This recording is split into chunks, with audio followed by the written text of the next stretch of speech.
Coming up on the Inside Indiana Business Television podcast, we get an update on what the housing market looks like in Indiana. An Indy company is using its tech platform to help feed the hungry. We take you to a reimagined hotel experience in Indianapolis. Trendiana looks at summer food and drink trends. Grace College details new affordability moves. Preparation continues for the 2024 NBA All-Star Game in Indy, and a father-son trio brews up success in Fairmount. Welcome to the Inside Indiana Business Television podcast. I'm Andy Ober. Indianapolis-based FC Tucker has been acquired by Pittsburgh-based Howard Hanna Real Estate Services. The deal comes during an incredibly active housing market. FC Tucker CEO Jim Litton joined Inside Indiana Business host Gary Dick with more on what this means for both firms, as well as an update on the home sales outlook.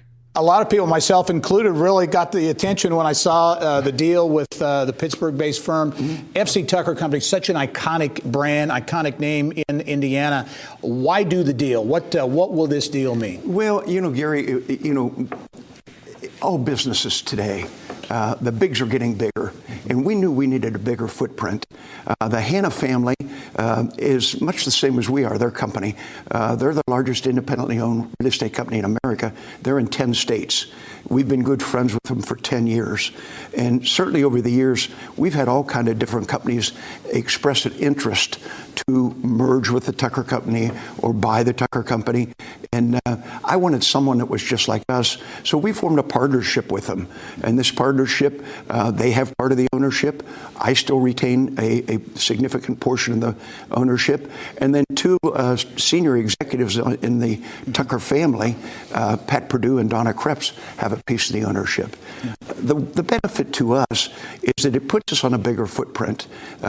It's going to give us more relocation leads, bigger tech platforms, and all the other things that bigness brings. Yep. And again, very familiar with that company, the FC Tucker Company name, which has been around for so long, remains as well. Jim, I have to ask you about the state of the housing market. You've been in the business for a long time, and it continues to be crazy. Gary, I've never seen anything like it in my career. Several years ago in the California market, they talked about homes getting multiple offers on them. Right. And the fact of the matter is, it's very common anymore when a property is listed that multiple offers come in on it and people are paying over list price. The inventory right now is down about 35% from where it was this time last year. Yeah. But, and one of the things that happened with COVID, when we were quarantined in March of last year, strategically, we were sitting down trying to plan what it was going to do to the housing market. Never in our wildest dream did we think the housing market would recover and the way it did. Yeah. So it continues to be very much a seller's market. Mm-hmm. Do you see anything out there in the tea leaves that suggests that might change at all? Gary, the only thing that's going to change it is if the economy slows down, interest rates go up, maybe unemployment goes up. But of course, unemployment right now is going down. Right. And consumer confidence is going up. New construction, you and I have touched on new construction. They can't build them fast enough. And plus, the cost of new construction. Yeah, is that coming down a bit though? The labor issue has been big. Lumber prices, obviously. See that moderating at all? Recently, the last couple of weeks, the lumber prices have started moderating. But if you go back 4, 5, 6 weeks ago, builders were reluctant to even quote a price on a new home because they didn't know what their pricing was going to be, 3 or 4 months out. Yeah. As you look around the state, do you sense that, for the most part, it's kind of a similar story around the state? Absolutely. As I visit with our partners around the state, whether it's Evansville or Fort Wayne, whether it's South Bend or the region, or the college towns, everybody has got this inventory problem going on right now. Kind of looking in the crystal ball, as you look at the second half of 2021 into 2022, your thoughts on what we might expect? Mortgage rates have continued to be, very low. Where do we see things going? Yeah. Well, if you listen to Jerome Powell, what he's saying, what the Fed's saying, is that they're not going to raise rates until inflation starts going up. Well, it appears to me that inflation is starting to go up right now. And then they said the other key ingredient would be they wouldn't raise rates until unemployment got below pre pre-COVID levels. So I think you're going to, a lot of the economists are saying these rates are going to hold through next year, which if it does, I don't see this housing market abating at all. Great perspective, as always, from Jim Litton, the CEO at FC Tucker Company. Jim, great to see you, and congratulations on the deal as well. Thank you very much, Gary. All right. Indianapolis-based K-Launch provides managed solutions for text messaging campaigns. The company is now using its platform to help feed the hungry through a partnership with Gleaners Food Bank. K-Launch founder and CEO John Ross came on the show with details. K-Launch, a unit, a division, if you will, of Carano. Give us the kind of the model, the business model.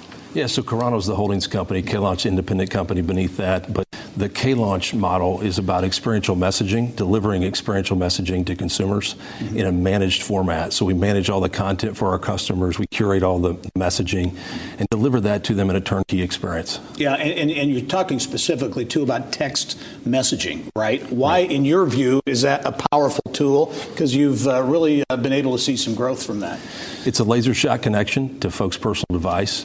And we can build empathy and rapport through these types of connections. And so, the data around text messaging in general, 99% open rates, it's just super powerful in the way that you can connect with consumers. Your customer list is diverse. I know you do business with the Colts, with the Indianapolis 500, Gleaners, and I think that's an interesting and maybe a great example to talk about a partnership that you developed with Gleaners Food Bank that really was an outgrowth of the pandemic. Yeah, Gleaners contacted us during the pandemic because they really needed to figure out a way to deliver food and do it effectively. And so we spent some time having some conversations around, maybe some call centers or however they could do that to be able to reach these folks. And it really came down to the technology being text and text messaging being able to be delivered, again, laser shot connection to someone's personal device. A lot of these folks couldn't, get out of their homes during the pandemic. So as we put this together, we orchestrated operational campaigns to deliver food to massive amounts of people and fed over 1 million with the platform. That's a big number. That's a big number. And again, in your view, it's that personalization, that direct contact that you say is key. Yeah, and the convenience of text, right? So consumers, when they are at home, the ability to, in the case of Gleaners, the ability to send a message back to Gleaners and have a two-way interaction and really open up a dialogue with those consumers so that they can understand the needs and address those needs. Yeah, when you talk about text messaging, communication as a platform, is it totally a young person's game? I know you did a campaign with the Indianapolis 500 as an example. Is it just a young person's game? Yeah, we worked through Gainbridge at the 500, but what we found through the demographic information on text is we had the oldest was 92 that messaged in the campaign, and the youngest was 20. So it really is a broad spectrum of folks that are using that. And I think the pandemic played into the older generation, talking to friends and family via their text messaging, and they started to understand more about how to utilize text. And so I think that's going to open up even broader in time. Yeah, where do you see this going? What's next, in your view, in the world of text messaging? I think we coined a term called experiential mobile messaging, which experiential messaging is high-res imagery, high-res video inside of a text message. And there's what's called RCS, which is on the horizon.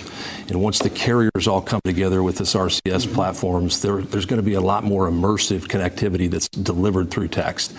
And so we are, again, excited about that, because once you can put those high-res imagery and video in itself provides a deeper type of engagement. People typically are watching those videos and engaging more effectively. All right, Josh Ross is the co-founder and CEO at K-Launch, doing some very interesting things and growing as well. Josh, great to have you on the show. We'll talk to you soon. Thanks for having me. All right.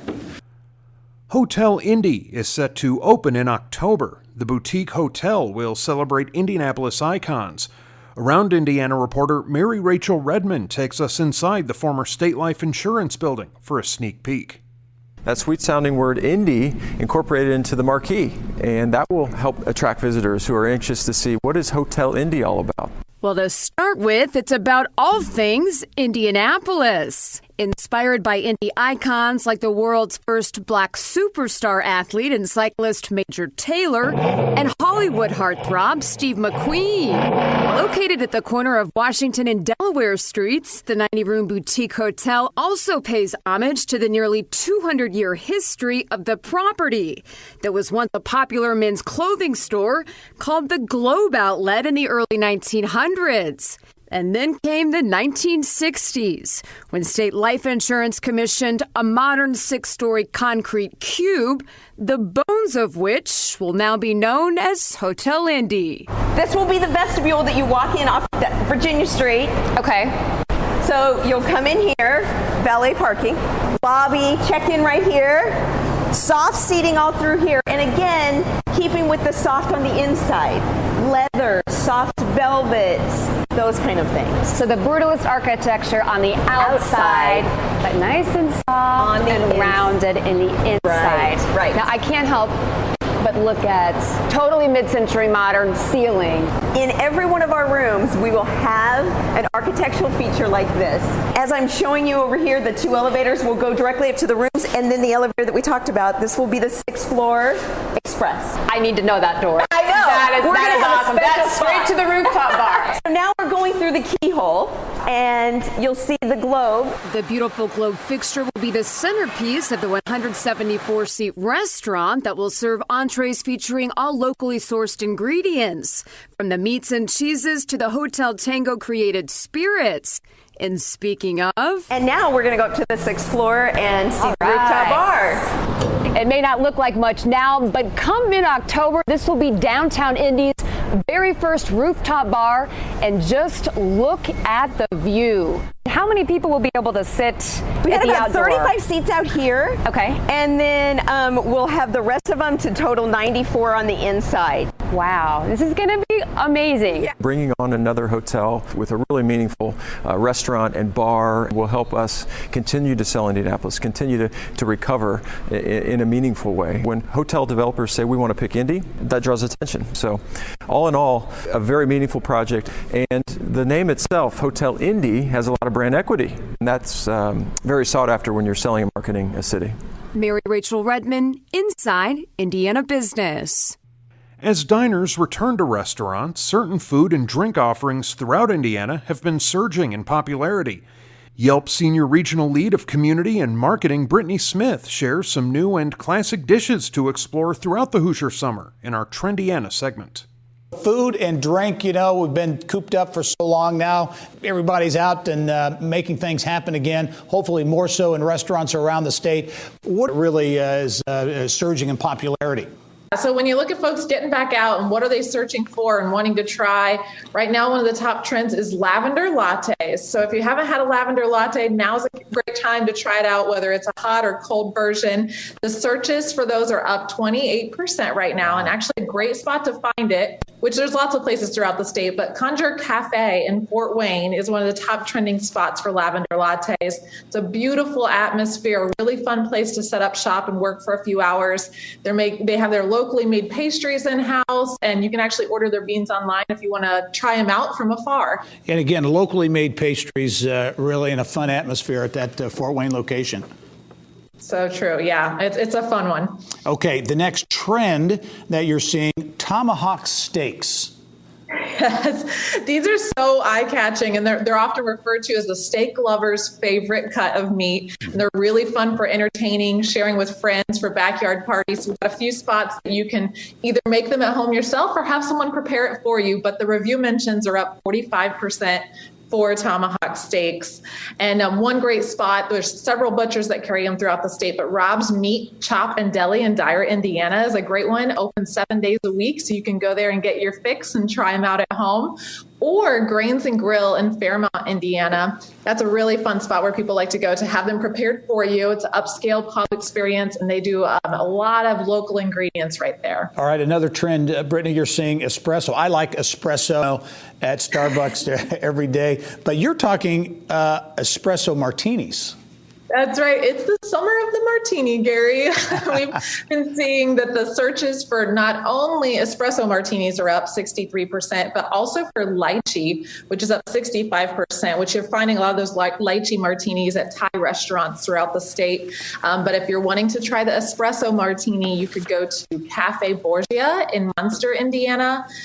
Very popular, not only for their Italian cuisine, but folks really love their martini menu. And they even have a limoncello martini in true Italian flair. Ooh, that sounds very tasty indeed. So you've gotten some great representation from the region. But coming back to Indianapolis now, fufu, and is it Egusi? Egusi. Yes, Egusi soup. That's right. Yes, this is a great one in the international marketplace. Eco-African cuisine is carrying it with rising interest in West African cuisine. People, especially on social media, it's been trending a lot. Folks are looking for fufu and egusi, which fufu is a cassava meal dish, as well as egusi stew, which is up 246% in searches. So that's one place you could try it. It's in a lot of different West African cuisines. So if you find a West African restaurant in Indiana, that's probably a good chance that they have it on the menu.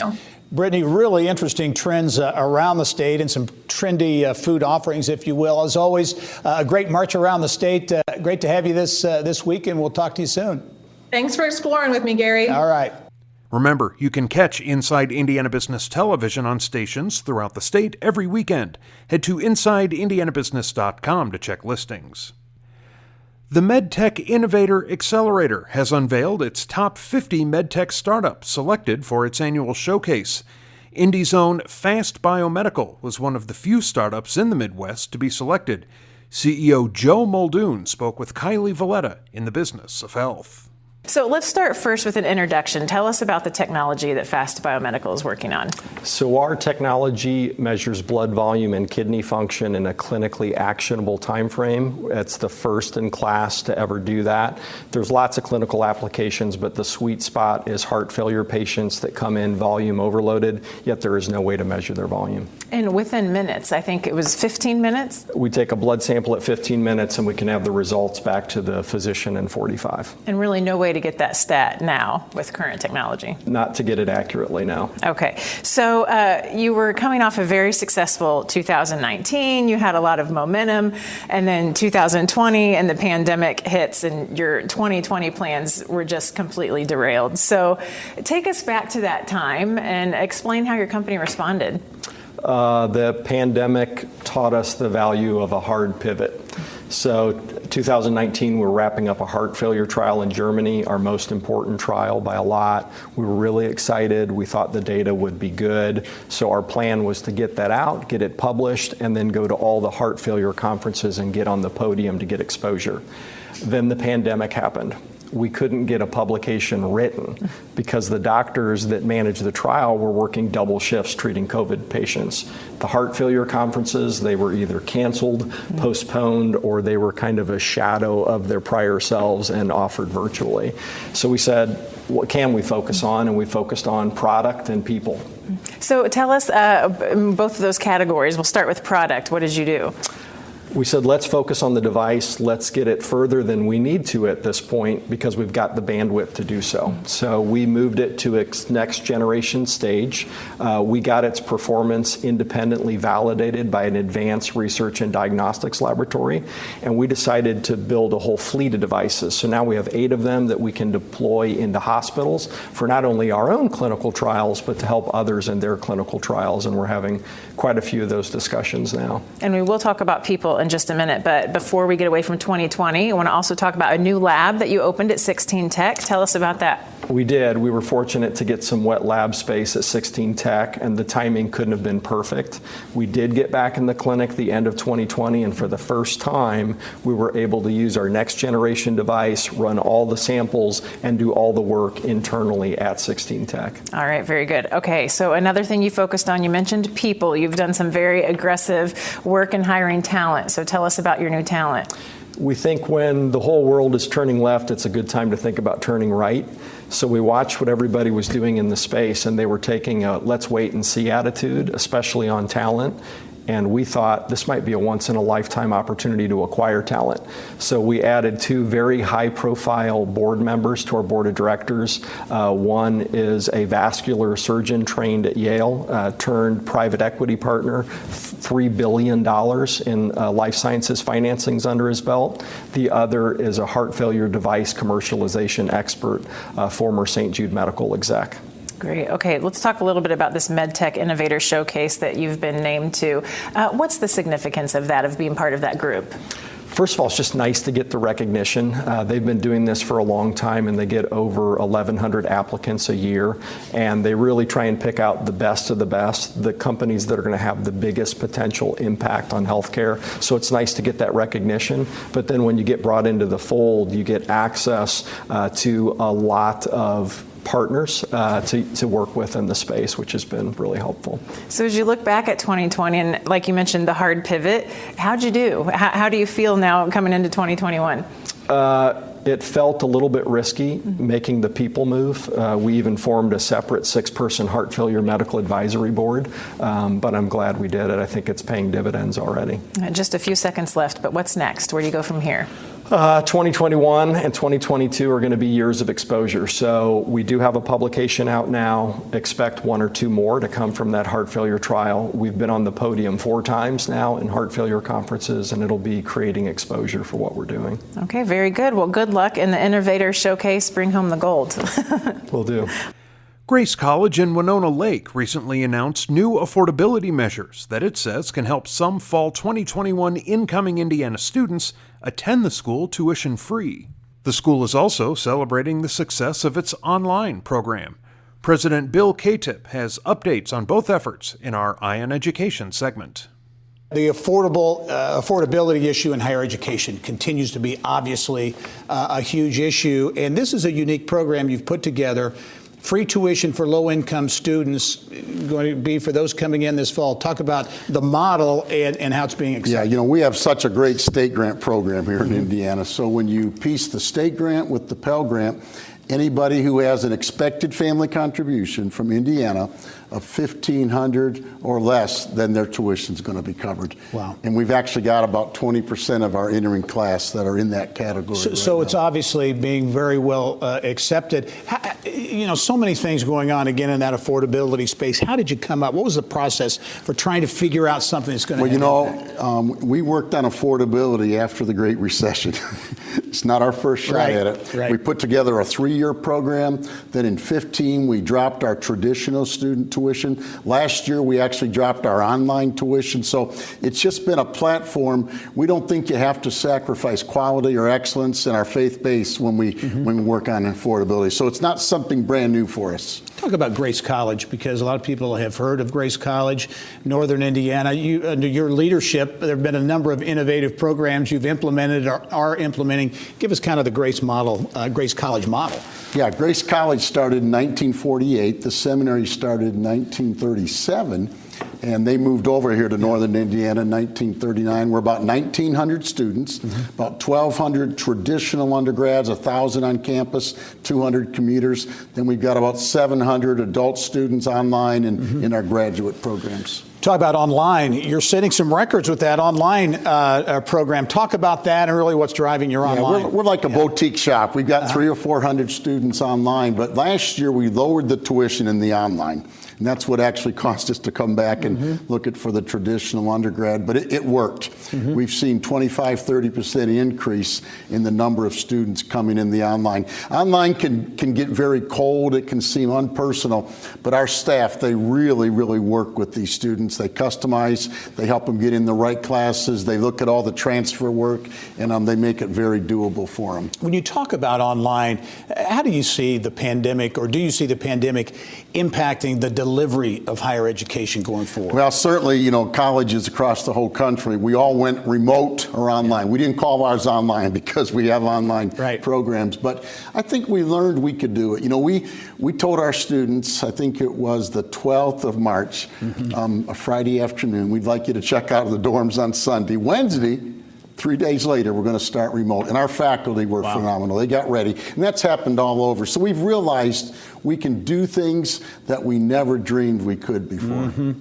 A lot going on at Grace, including from a physical nature. You've got a number of improvements going on campus. Yeah, we're especially excited. We're doing a complete gut and remodel to our cafeteria. It was built over 50 years ago, and it served us so well, but it's a $5 million project, and they say they'll be ready to have us in about 5 weeks. So wow. I went over there yesterday. I've got to admit, I wonder a little bit, but it's going to be phenomenal. It allows for the food stations and a more contemporary look to how we serve the food and prepare it. We also have in the town of Winona a $6 million ice skating rink being built. The town, along with the K21 Foundation, the Dana Mary Louise Miller Foundation, they've just put this together. In the summer, we're going to have it for concerts and all sorts of. It's almost like it's going to be our students. That's great. Well, in fact, I was going to ask you about that, the setting of Winona Lake, and so many things have happened, improvements and that kind of things. It really. 20 years ago, when families would come to visit, we'd just pray, don't go down to Winona. Now we take them all down there. It's a phenomenal setting, phenomenal. Very good. Bill Kadip is the president at Grace College. Bill, always great to see you. A lot going on, obviously, on campus and beyond. Appreciate it. We'll talk to you soon. Thank you so much. All right. The NBA's All-Star Game comes to Indianapolis in 2024, and several legacy projects are already underway throughout the state. Local organizing committee co-chair Rafael Sanchez talks about the ongoing preparations with Bill Benner on Inside Indiana Sports. $1 million, 21 organizations, $50,000 grants throughout the state. Really an impactful thing that is taking place on schedule. Yes, and it makes us so proud. We were thinking long and hard, what could our legacy be for this wonderful event coming to Central Indiana? And we wanted to make an intentional effort to sprinkle it around the state, to really get everybody from all parts of the state of Indiana engaged with that event. And so, like you mentioned, $1 million program where we entertained 182 applicants, all great organizations. It was a really tough exercise to have to decide on 21 youth-serving organizations, but it's been a wonderful ride so far. Yeah, and again, a key was diversity, geographic diversity, project diversity, and the audiences that they serve. That's right. So, we looked at a map, and really the Legacy Committee spent a great deal of time working on this, so kudos to all of them. But we really, like you said, mentioned, we wanted to look at the diversity in the state. We wanted to make sure we got projects up and down as far as Evansville to all the way to the region. We wanted to see the diversity of projects. We want to focus on areas such as health and wellness, education. So think about not obviously basketball courts, but playgrounds, STEM labs. And then we wanted to really focus on the diversity element of what is the population that they serve, and we wanted to look at that as well. So I think we got a great mix on the 21 projects. One that particularly caught my Hoosier heart was at Knightstown, right next to the famous Hoosiers gym. They did a Hoosiers court, and I know Governor Holcomb, and you were on hand for that just a couple of weeks ago. That was a beautiful day, and just a great example of how this brings the community together. Like you mentioned, Bill, the ability to create a replica of the famous, court from Hoosiers, from the movie Hoosiers in Knightstown, just in a gorgeous setting outside. You should have seen the community there. It was just gorgeous weather, and it's just a great, manifestation of what the legacy is going to be all about. It's beyond the game. Long after the game is played in Central Indiana, what remains, and that's one of our key legacy projects. Well, and another one that caught my attention, the L.A. Park Foundation in Delphi, ribbon cutting coming up for that one, that memorializes Libby and Abby, the two young girls that were slain tragically a few years ago. I mean, that you talk about. Well, it tugs at your heartstrings, and that's a very special one for us. The two grandfathers really formed that foundation in honor of Libby and Abby, and the whole community, as you can imagine, in Delphi is coming together for that one. Our funds specifically are being used to create a walking trail and some equipment, but they're creating a whole softball park and other facilities, and it's just going to be an amazing project. Another part, and again, this is really, what does Indianapolis do? We rise above every time. The Rising Stars program. You identified 21 graduating high school seniors from throughout the state of Indiana and have involved them with scholarships, and that's just tremendous. Yeah, I mean, and again, wanted to focus on that youth piece. And so we asked all the grant recipients, hey, can you identify 3 sort of nominees in your community, youth that stands out, that exemplifies some of these values and leadership that we wanted to look. And then the Legacy Committee selected 1 for each project. And the idea is really to almost make them the face of the project, get them involved, and provide them with $2,100 in scholarship to pursue their postgraduate education. And they're active. I mean, this weekend they're Billboard Jameson Camp, for example. Correct. And we're engaging them now. Yeah. So just because the NBA All-Star Weekend has now been pushed to 2024, I wanted to say that. So it's 950 days away, but who's counting? We're incorporating, and we're going to be engaging with all of these individuals, both the grantee organizations and the rising stars, all along the way, and including and up to the All-Star Weekend. So stay tuned for more. Well, and again, Raphael, this is so typifies what Indianapolis always does, whether it's March Madness, all the events, Super Bowl, all the events that we've had where we go above and beyond. And real quickly, this is funded through the Indy Championships Fund, which folks recall is really, if you think about sort of repurposing of that Super Bowl host committee that we had, really when we looked at the unprecedented lineup of major sporting events that were coming, to Central Indiana, Final Four, Big Ten, little did we know we were going to host the entire March Madness, but then the college football championship game, and now the NBA All-Star. We sort of centralized the fundraising efforts to really manage all of those events and allow the local organizing committees to really focus on execution and not have to worry about that. Well, Rafael Sanchez, co-chair of the NBA All-Star Committee, thanks for joining us, and lots to look forward to in 2024, but lots taking place in 2021. Absolutely. Thanks for being on the show. Thank you, Bill. And finally this week, Bad Dad Brewing in Fairmount is a family-owned brewery run by a father-son trio, Barry, Derek, and Patrick Howard. Bad Dad didn't slow down during the pandemic. In fact, it's seen one of its strongest years to date.